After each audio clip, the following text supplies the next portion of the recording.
BNP ৫৫% বেশি মুসলিম লীগ থেকে আসছে। আওয়ামী লীগের কিভাবে জামিন হয়? আওয়ামী পুনর্বাসন করলে তারেক জিয়ার জীবন অ্যাট রিস্ক।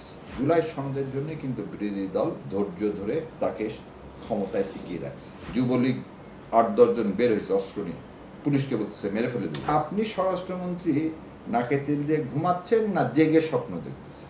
সরকারের ৪ মাসে সফলতা ব্যর্থতা বলার কিছু নেই। সরকার দুইটা জিনিস খারাপ হয়েছে। এক হচ্ছে জুলাই সনদ বাস্তবায়ন না করা, এটা মনে হয় সরকারের করা ঠিক হবে না। আর আরেকটা জিনিস, মানুষ রেফারেন্ডাম দিয়েছে, সেই রেফারেন্ডাম দিয়ে কোনো খেলা ঠিক হবে না। তিনি যে ৩১ দফা দিয়েছেন তার দলের, সেই ৩১ দফা থেকে বের হয়ে এসে সমস্ত জায়গায় দলীয়করণ করা, এটাও তার ঠিক হবে না। আর একটা জিনিস বলে দিই, যে যত কথাই বলুক, জুলাই সনদের জন্য কিন্তু বিরোধী দল ধৈর্য ধরে তাকে ক্ষমতায় টিকিয়ে রাখছে।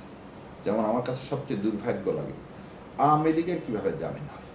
এই যে কথা উঠছে এফআইআর তো নাম নাই, সে গণশত্রুর আর কি এভিডেন্স লাগবে? আপনি রাতারাতি সাবের হোসেন চৌধুরী, শিরিন শারমিন, আইভি, এদেরকে আপনি জামিন দেন কিভাবে?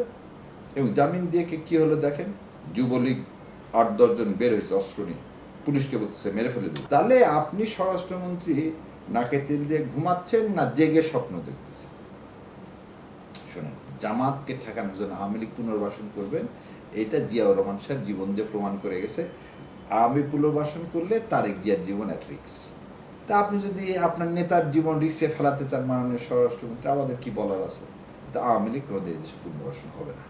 শেখ সাহেব বা আওয়ামী লীগ তো ৭ দফার মাধ্যমে দেশটাকে তো তাদের হাতে তুলে দিয়েছিল, এখন আর তুলে দেওয়ার মধ্যে নেই, এখন তো এক করতে হবে। মানে বাংলাদেশ নামে কোনো দেশ রাখা যাবে না।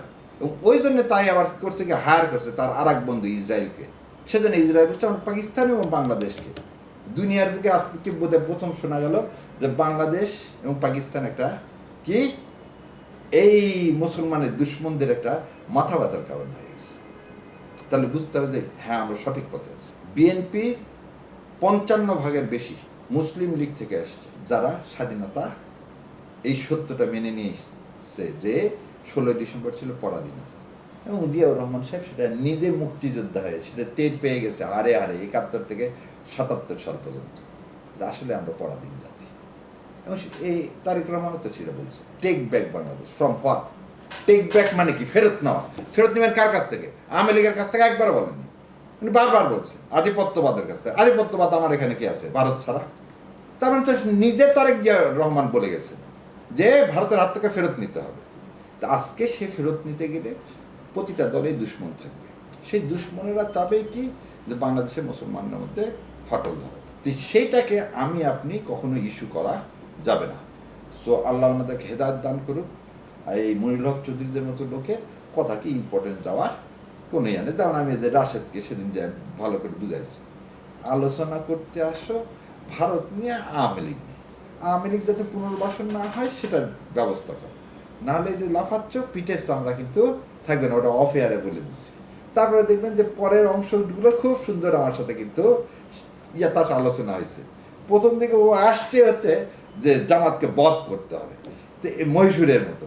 তো বুঝতে পারতেছে না, ও নিজেই বধ হয়ে বসে আছে, ও নিজেই বধ হয়ে বসে আছে। এই যে যেমন ওর যে নেতা নূরের বিরুদ্ধে কি কথা আছে, যে সে মোসাদের এজেন্ট ছিল।